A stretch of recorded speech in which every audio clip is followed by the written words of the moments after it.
The U.S. presence on the territory of the Republic of Niger is illegal and violates all the constitutional and democratic rules, which would require the sovereign people to be consulted on the installation of a foreign army on its territory.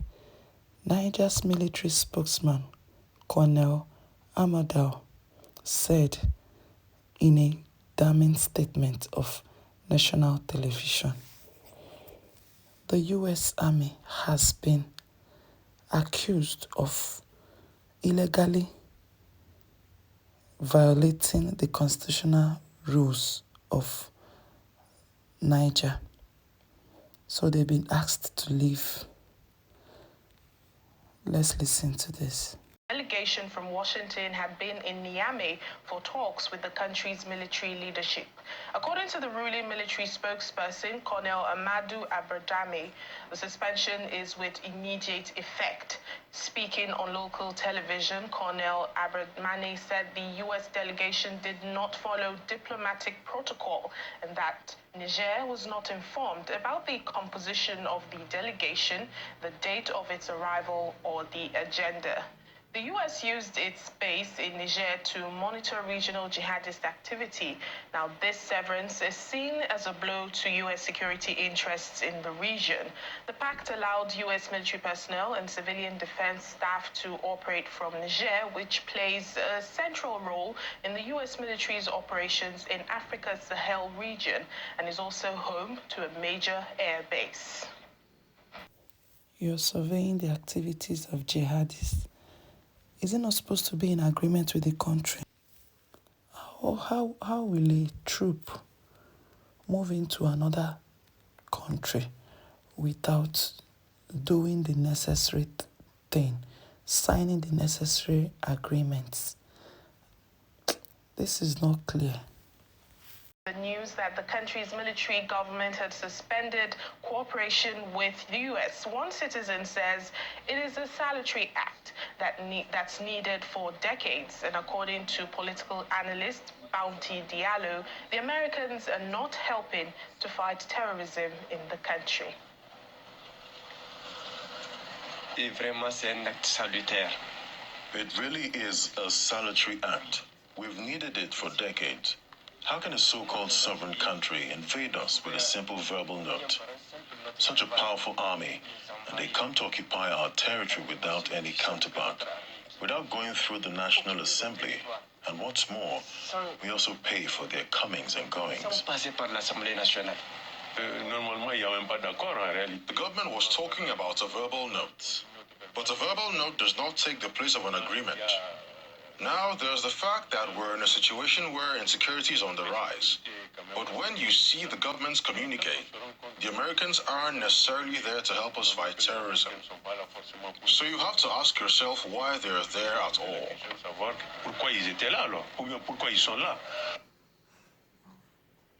Well, let's discuss further on this. Joining us now is Defense and Security Analyst David Otto for more. Thank you so much for your time.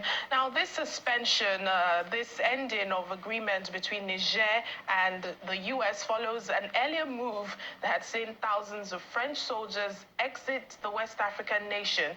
My first question to you will be, did you see this coming? Well, I think that's the question which the U.S. Congress and the State Department will be asking AFRICOM. This is a military base that was established in 2014, and the expectation was that it will serve the Sahel. It will come as a shock, and perhaps this was not one of the calculations. But remember that the U.S.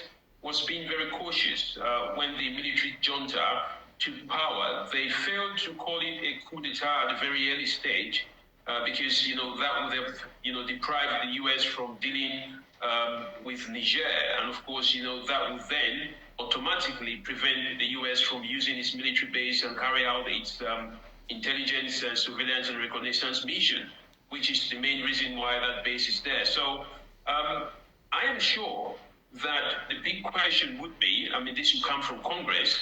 Did the U.S. see this coming? Were there any signs that the military junta will pull in, this trump card in the sense of, cutting ties with the U.S.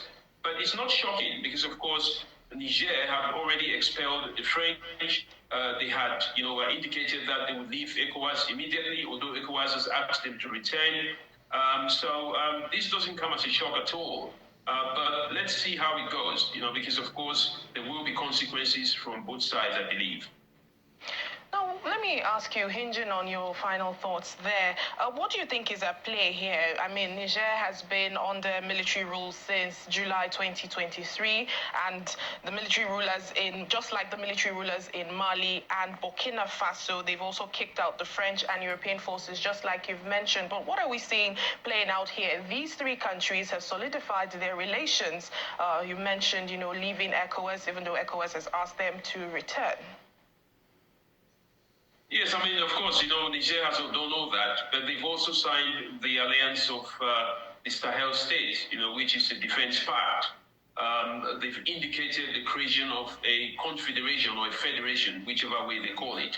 They've gone far to establish a union to fight against, the jihadist groups within that region. So it's not, something which, should be, seen as a major gap, in the fight against jihadist groups within the region. I think the big question that the military junta and Nigerians will be asking was how effective was this U.S. Intelligence surveillance and recognition. The question is, we still have an increase in the number of jihadist operations within that region. Boko Haram ISIS is still acting very much in Nigeria. We do not know how much, intelligence that the U.S. shares.